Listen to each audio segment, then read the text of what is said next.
So good morning friends once again. This is again विकास जैन. दोस्तों last video में हम लोगों ने कुछ एमसीक्यूज की तैयारी के लिए कुछ क्वेश्चंस या कुछ वन लाइनर प्रैक्टिस किए थे, डिस्कस किए थे, specially the unit 3 of English for communication B2 103. ठीक है, let's go for the next step. आज हम उसके नेक्स्ट पार्ट पर आते हैं. होप कि आपको पहला पार्ट अच्छी तरह समझ में आया था. Well friends, today we are going to have specially two things in our pocket. One is non verbal communication and second is written and oral communication. देखो, रिटन और ओरल कम्युनिकेशन में बहुत सारी चीजें हमें बात आपसे नहीं करना है. आप सब जानते हैं, बचपन से रिटन और ओरल कम्युनिकेशन से जुड़कर आए हैं. बस इसमें जो बहुत इंपॉर्टेंट है वो एक जो डिफरेंस है, एक क्वेश्चन इस तरह से बन सकता है कि which communication can be used as the legal evidence. As such दोनों हो सकते हैं, लेकिन फिर भी लीगल एविडेंस के तौर पर, लीगल डॉक्यूमेंट के तौर पर आपका रिटन कम्युनिकेशन यूज किया जाता है. ठीक है, जैसे मान लीजिए हम आपको एक सिंपल सा एग्जांपल दे देते हैं. भारत का संविधान लिखित संविधान है. जो भी कुछ होना है संविधान का एक संदर्भ दे दिया जाता है, कंटेक्स्ट दे दिया जाता है कि भाई इस संविधान में ऐसा लिखा हुआ है, ये आर्टिकल ऐसा है, या आईपीसी का ये सेक्शन ऐसा है, तो ये यहां पर दे दिया जाता है. लेकिन हम यदि इंग्लैंड के संविधान की बात करें, इंग्लैंड के कॉन्स्टिट्यूशन की बात करें, तो रिटन नहीं है. और इसीलिए वहां पर जो उनका जो कोड है वो ज्यादा महत्व रखता है. हमारे यहाँ पे संविधान कोड भी महत्व रखता है, ऐसा नहीं है. लेकिन संविधान में जो डिफरेंस हम आपको बता रहे वो ये है कि Indian constitution is written and that is non written constitution. तो ये जो डिफरेंस है वो ये है. क्लियर? चलिए अपन बात करते हैं रिटन कम्युनिकेशन, ओरल कम्युनिकेशन के बाद next communication non verbal communication की. कि नॉन वर्बल कम्युनिकेशन है क्या. तो सुना होगा ना कि इशारों इशारों में दिल लेने वाले, पता ये हुनर तुमने सीखा कहां से. बेसिकली हमने बहुत अलग अलग रूपों में से देखा है. इशारों से ऐसा क्या है जहां पर शब्द से नहीं, आप अपनी फेशियल एक्सप्रेशन से कुछ बात कह रहे, आप अपने आईज से कुछ कह रहे, आप अपने जेस्चर और पोस्चर से कुछ कह रहे. That is called non verbal communication. अब नॉन वर्बल कम्युनिकेशन के टाइप्स की हम वहां पे बात नहीं करें, अपन एक एक को डिस्कस करते चलते हैं. The first is kinesis. Basically kinesis है क्या दोस्त? क्वेश्चन ऐसा आ सकता है कि what are the parts of kinesis. 3 part होते हैं काइनेसिस के. पहला facial expression, gesture and posture.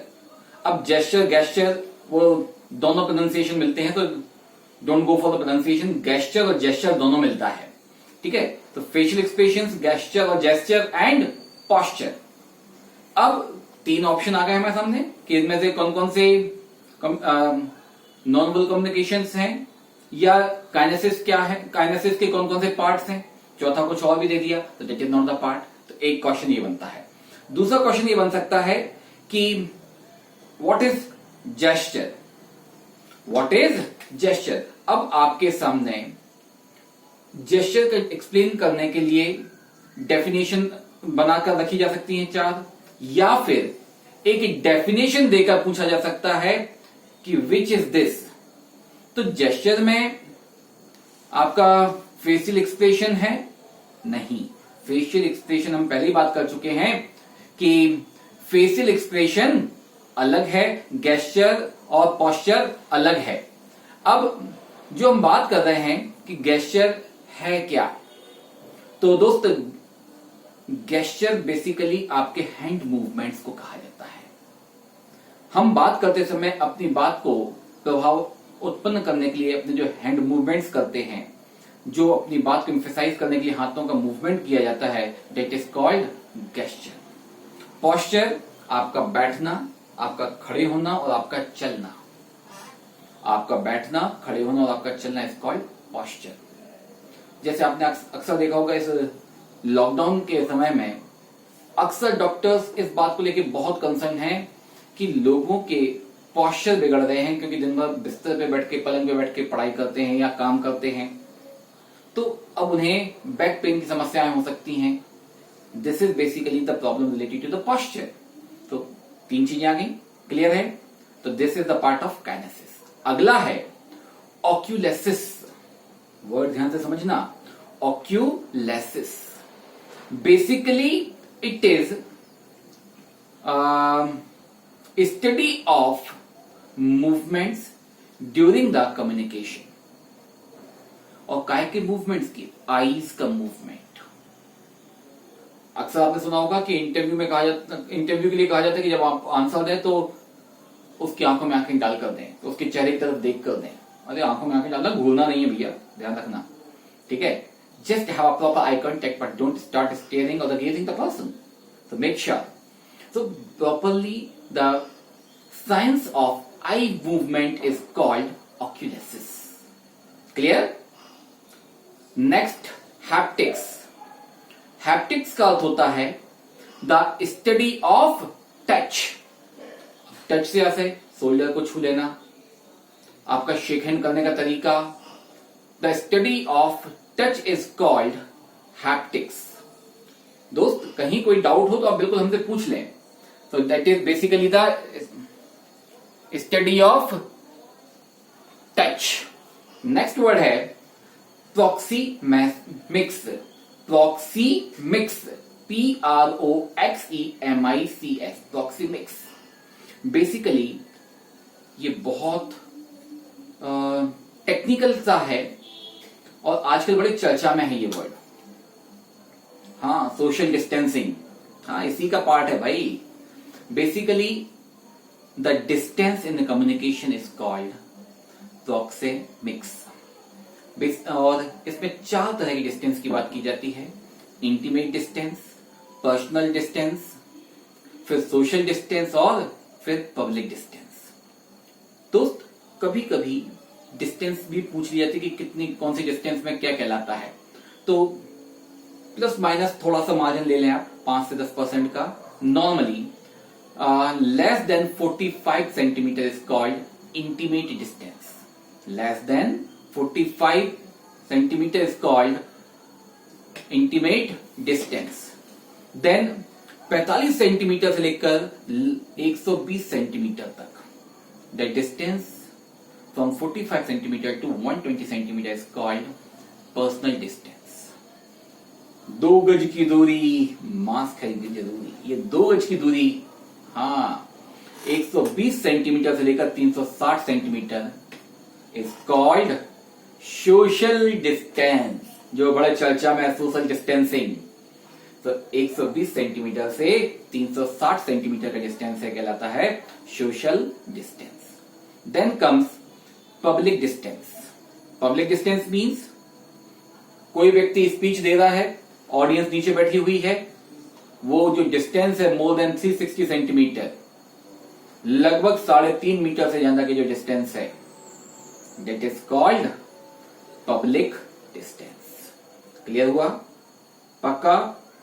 तो कौन सी वाली ये साइंस कौन सा है? हाँ, ये नाम भी ध्यान रखने हैं, प्रोक्सीमिक्स। क्लियर है? और आपके लिए जो काम का है, अगला जो एमसीक्यू के काम का है वो है chronemics. CHRONEMICS, chronemics. Basically the chronemics is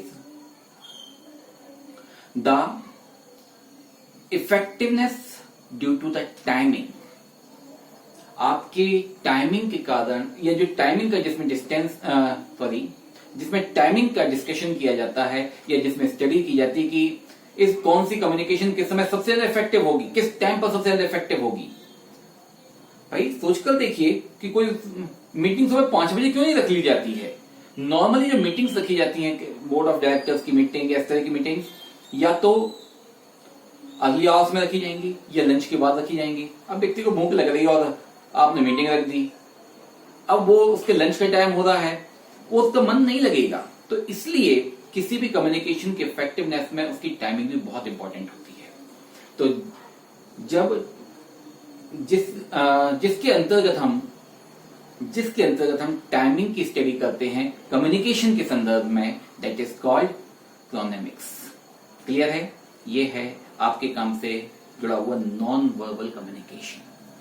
बाकी अटायर वगैरह, अटायर मीन्स आपका क्लोथ्स, शूज, ये आप सब जानते हैं, इसलिए हमने इसके बारे में डिस्कस नहीं किया है। होप कि आपको इस यूनिट से बहुत कुछ चीजें समझ में आई हैं दोस्त।